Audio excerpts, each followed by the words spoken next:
Baik, barakallahu fikum.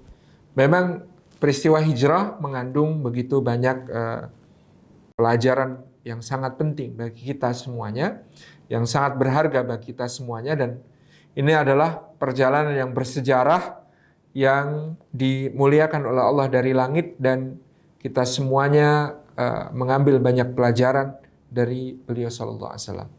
Di antaranya adalah tentang perencanaan, ya, bagaimana Rasulullah sallallahu alaihi wasallam, ya, meskipun beliau senantiasa dibimbing oleh wahyu dari Allah, tetapi tidak menafikan bagaimana melaksanakan berbagai macam hal yang diperintahkan Allah itu dengan ikhtiar dan perencanaan-perencanaan terbaik, pelaksanaan-pelaksanaan terbaik yang bisa dilakukan. Kita tahu ketika itu Nabi SAW belum berangkat berhijrah, ya, ketika para sahabat radhiyallahu anhum sudah banyak yang diperintahkan berangkat berhijrah.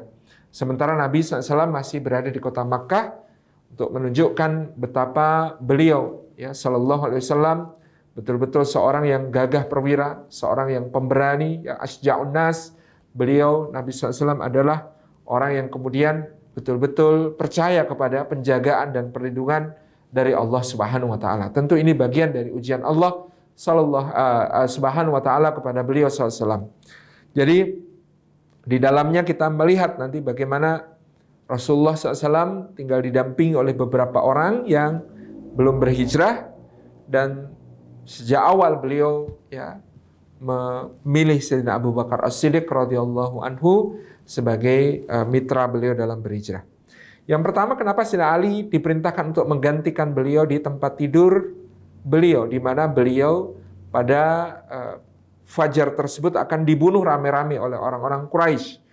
Ya, setelah musyawarah orang-orang Quraisy di Darun Nadwah, bagaimana caranya membunuh Rasulullah, karena kalau dibunuh langsung nanti Bani Hashim dan Bani Muthalib akan, ya, melakukan balas dendam.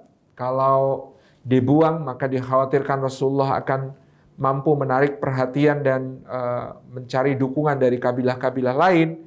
Sementara mereka memerlukan cara supaya bagaimana caranya Rasulullah dibunuh tanpa Bani Hashim dan Bani Muthalib akan balas dendam. Lalu atas usul Abu Jahal, ya, mereka, ya, memilih setiap kabilah mengirimkan satu wakil utusan, diberikan pedang yang paling tajam untuk bersama-sama, ya, membunuh Rasulullah SAW, menusukkan pedang tersebut di tubuh beliau ketika akan keluar untuk sholat fajar secara bersama-sama, sehingga nanti kalau Bani Hashim, Bani Muthalib mau balas dendam, mereka harus menghadapi semua suku, mereka menghadapi semua kabilah, sehingga Bani Hashim dan Bani Muthalib tidak akan mampu, lalu akan dipaksa untuk menerima diat atau denda pengganti nyawa. Nah, betul tadi yang sudah disampaikan, Rasulullah SAW ini keunikan pribadi beliau adalah beliau tetap al-amin dalam soal-soal muamalah, hatta beliau dimusuhi dalam soal dakwah. Rasulullah SAW itu tidak disukai oleh orang-orang Quraisy dalam dakwahnya, mengajak kepada tauhid, meninggalkan berhala, ya, menyeru kepada agama Islam dan membacakan Al-Quran kepada mereka.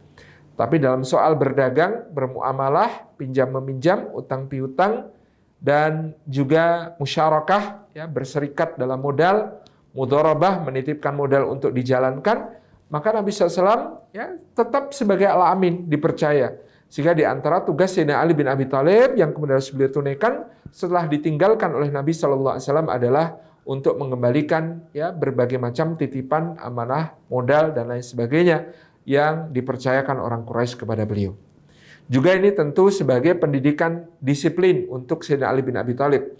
Rasulullah SAW tidak cuma, ya, berjuang dengan mengandalkan kekuatan pribadi beliau, tapi beliau membangun sebuah jamaah, membangun sebuah tarbiyah, mendidik kader-kader dakwah beliau untuk masa berikutnya yang akan melanjutkan estafet dakwah beliau, termasuk mendidik Sayyidina Ali bin Abi Thalib. Nah, di antara bentuk pendidikan itu, ya, bagaimana mendidik siqah dan imannya kepada Allah dengan cara, ya, menyuruh Sayyidina Ali bin Abi Thalib untuk tidur di tempat tidur Nabi di mana beliau direncanakan untuk dibunuh pada malam tersebut.